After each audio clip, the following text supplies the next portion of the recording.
Hi, I'm Blue Ridge Silverhound, and I got scammed. I got hosed. At the end of this video, I want you guys to make sure that you're not following my irresistible example. Thanks for watching. Subscribe, please. Good evening, everyone. Hope everyone's doing well. I have something I wanted to talk about, kind of like a public service announcement. I guess it's more, how do I say this, at my expense, but that's okay. But this is an obvious, prevalent issue that goes around when it comes to PayPal and the whole e-commerce world. Whether you're I guess outside of eBay and Amazon, but any of the other sources where you traditionally pay with PayPal, this definitely has to be brought to the forefront, and I'm going to share my experiences. Now, if you're here to, watch some good feeling story about treasure hunting and, the possibilities that be, this is probably not the video. This is going to be a very heartfelt kind of crappy message that I'm going to deliver. But again, this is the world we live in. And I guess the important thing is to be well aware. All right. So that this is going to be a bulletin for a lot of you who kind of dabble in the kind of like the forum, buy, sell trades, Facebook, Craigslist, you name it. A lot of you already know this. Okay. And before I go and say that, Blue Ridge Silverhound got scammed, okay? A few things I wanted to point out. Number one, it wasn't for a lot of money. Thank God. Thank my lucky stars. However, there were a lot of people involved that lost hundreds, if not, maybe not thousands of dollars in assets. Okay, so we're going to talk about that. We're also going to talk about safeguarding when you do purchase and when you sell, and I'm going to touch a little bit on the shipping part of it. That's very important.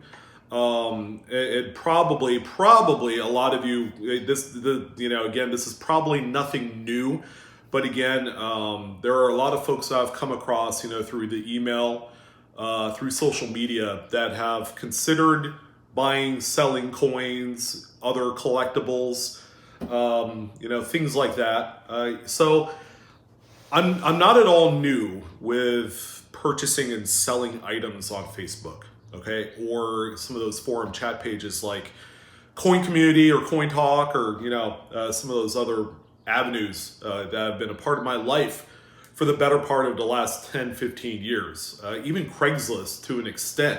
I've had a few very successful transactions where payments were digital, and receiving the goods the way that they are has been just absolutely magnificent. But exploring some of the things that I purchased outside of the normal channels like eBay and Amazon, comic books is one of my favorites. Some of you know that I dabble in a lot of silver, bronze, and I guess Copper Age type stuff.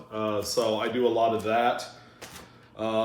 Coins, of course, my number one love right here. I do a lot of buy, sell trades through forums and Facebook. Sports cards, I've done a few of those as well. So, something like this, sealed wax, and singles, autographs, memorabilia, things like that. I've done a lot of. But for this particular instance, okay, some of you don't know, but I also dabble in what they call reserve list magic cards. So these are, for examples, these are some of my more recent purchases. And Magic the Gathering, of course, you guys know, is a collectible card game. I think I tried playing this once at one point. And it seems like a fun game, but however, I really never got into it, as much as a lot of other people did. But why I collect these is because they're a great investment opportunity. Okay, it's one of those things that over time reserved list Magic the Gathering cards continually go up in value year over year. And as a matter of fact, they've blown up in the last 5-6 years. It's kind of hard to find some of the ones from like the mid 90s that you could honestly go out and pay a reasonable amount of money for them. So there's a lot of money floating around Magic the Gathering cards. So I guess the first question you'll probably ask is, what exactly is a reserve list Magic card? Well, reserve list, okay, all 4 of these, by the way, are reserve list. Okay, reserve list simply means that Wizards of the Coast, the company that produces Magic the Gathering cards, have designated a specific set of various singles that have been produced back in the early days, I think from 1999 back, okay? So those cards are designated for non-reprint, which will, in effect, keep the values of the cards, nice, okay? Because if they reprint them, the price of these cards will go down tremendously. So that's what reserve list is. Plus there's other things involved. Maybe the card's too powerful for the game, or maybe there's some funky kind of art or symbols on there that they don't want to reprint. I think there was a few cards that they printed with like pentagrams on it, things of that nature. So that's what, in a nutshell, a reserve list is. So it's very collectible, and there are a number of investors that don't play the game, much like myself, that go out and buy graded examples. They buy some of the high-end stuff like the Black Lotus, the Moxes. They call it the Power 9, which are the like top-tier cards from the Alpha Beta Unlimited era, which is the first years of Magic. So in this case, I had joined a group probably about 6 months ago. It's called Magic the Gathering on the Facebook. It's a buy-sell trade group. There's a few Magic the Gathering Facebook groups on there, but this is one that I was a part of. I've sold a few cards, but I've also bought a few. So I don't have like this big, deep, wide kind of like base of customers that I've dealt with. But the number one rule, and believe me, by the time we get through this, you're probably going to be thinking, how did I drop the ball on all this? Okay, for as experienced of a buyer as I am, outside of like the normal channels, because I talk about it all the time in my videos, how can I drop the ball? Okay, and then by the time I get through what I have to say about my experience about getting completely effing hosed in this transaction among, 10, 12 other people as well from this one individual, that you'll see that it's not completely my fault, that I did everything that I was supposed to do, and it's because of some lapse in the overall kind of like the policies and procedures that surround like the Facebook groups, has led for me to lose out on this one. So about 3 weeks ago, and the reason why I'm now talking about it is that finally things have resolved to a point where I'm not going to see my money back. All right. 3-4 weeks ago, okay, I had reached out to an individual on Facebook, this particular site, the Magic site, about purchasing a specific reserve list card. Not this one, but I'm using it as an example.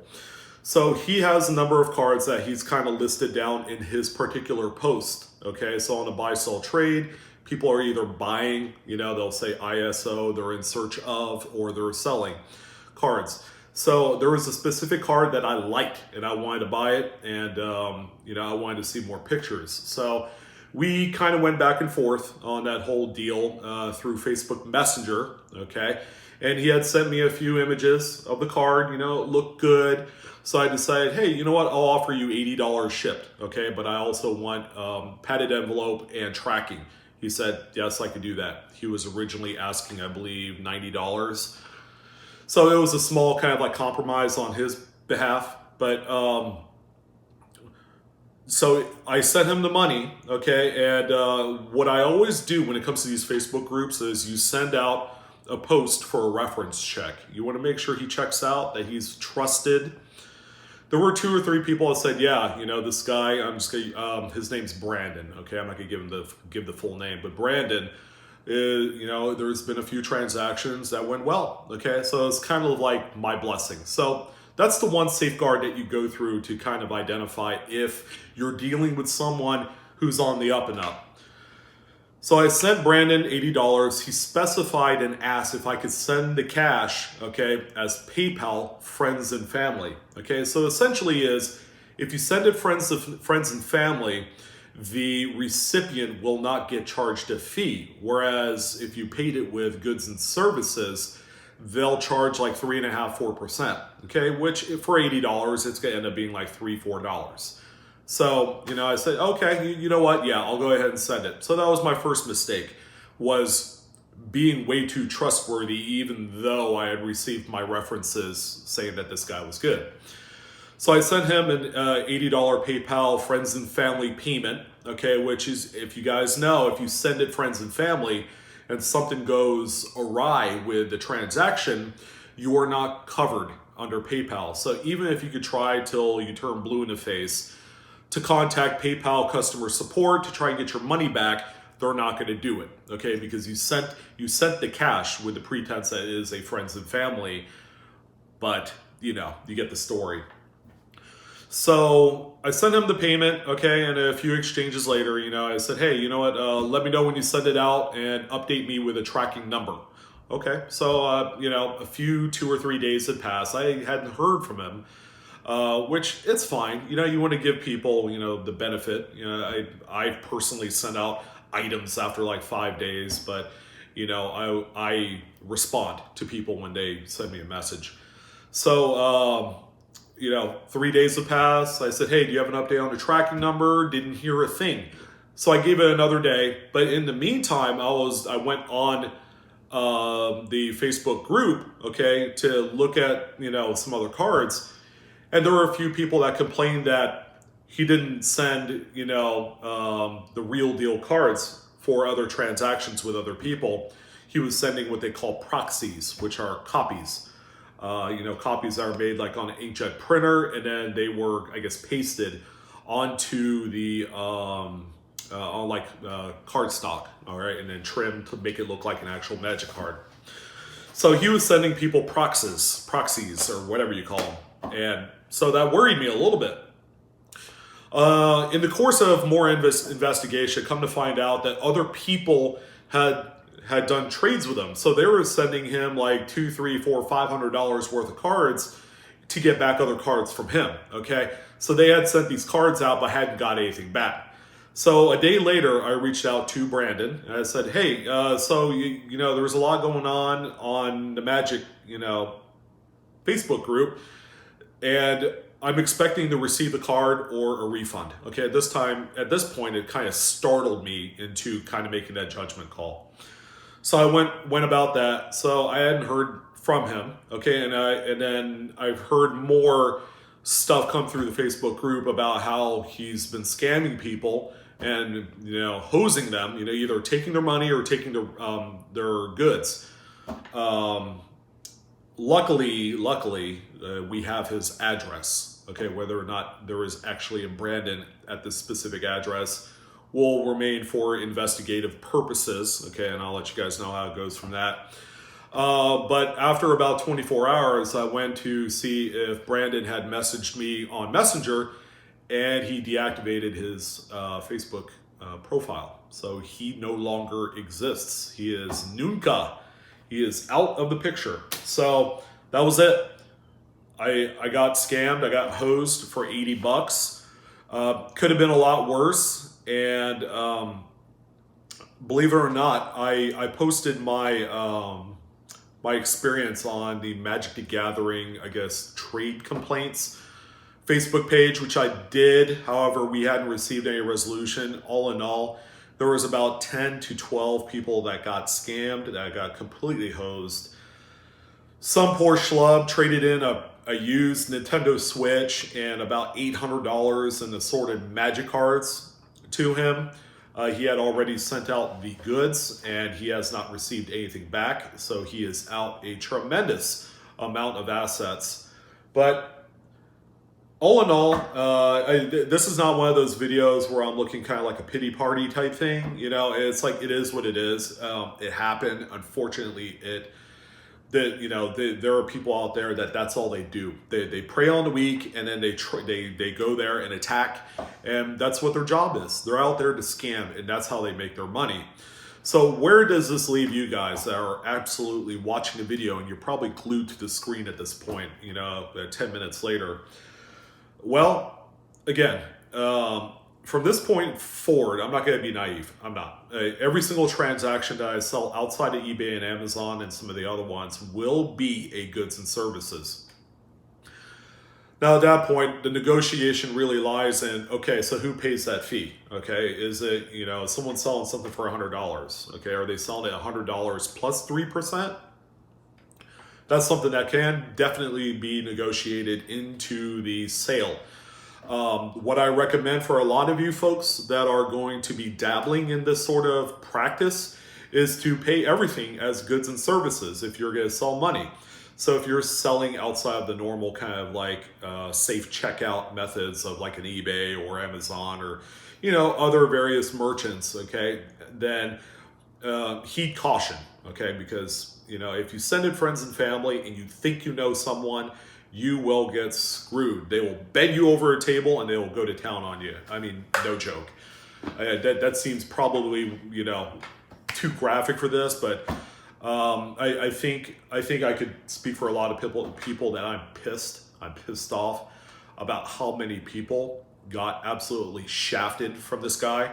All in all, it came out to about $6-7 grand. It's a grand theft situation.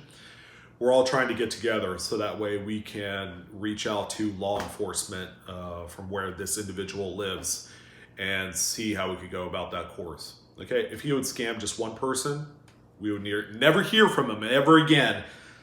But a lot of people were affected, okay? And a lot of the same people went through the normal channels of this kind of transaction, okay? Do you trust them? Reference check, send PayPal, friends and family. And that's all she wrote. That is all she wrote, ladies and gentlemen. But again, it could have been a lot worse. It could have been a $10,000 transaction, which, you hear. Okay, a lot of people get scammed for many thousands of dollars on a daily, the naive old guy that sends $10,000 to Africa, to some imaginary girlfriend. That's a good one, by the way. But anyways, yeah, it's been crazy the amount of people that got absolutely hurt by this joker. So that's on the buy-sell part of it, okay? Shipping. I will stress this one more time. If you are a seller, okay, you want to make sure that you sell your items with a tracking number. If it's items of an extraordinary amount of money, you make sure you get a John or Jane Hancock on that bad boy. Protect your assets, all right? Because we all work hard, whether it's $5 or $5,000. It doesn't feel good at all to lose out in this. So, sorry about the long-winded rant and all this, but at the same time, I hope that I'm able to kind of like reopen a door in which we're trying to look out for each other's safety and well-being. Thieves are going to get more brazen, and with technology out there getting more and more advanced, there's going to be more people, more opportunities for this kind of crime. So, with that being said, we're going to close it out here. No recap needed. You guys can go ahead and watch this if you so prefer. Thank you guys for all your support, as always. Give me a great big thumbs up if you agree with what I say. And again, no sympathy needed. One way or the other, we all get stinged once in our life. It's how you bounce back and recover and what kind of lessons that you learn from it. That's ultimately going to make you a better, not only person, but businessman. When you're spending your hard-earned money, and you got to make sure that you keep a close eye on the money that is, leaving your bank account and coming in. All right. Same way that you cover, the whole logistics of shipping. All right. Make sure you get a tracking number and signature if appropriate. So I want to thank everyone again and again. I think I already did that twice. As always, check me out on Facebook, Instagram, and Twitter. Love you guys. Thank you for all the support and views. This is effectively my 1,000th upload. Woo! Unfortunately, I wish it was under better pretenses, but that's okay. We got the Monday market report coming up here very shortly. So you guys take care, and I'll see you on the next one. All right, you guys be safe. Peace.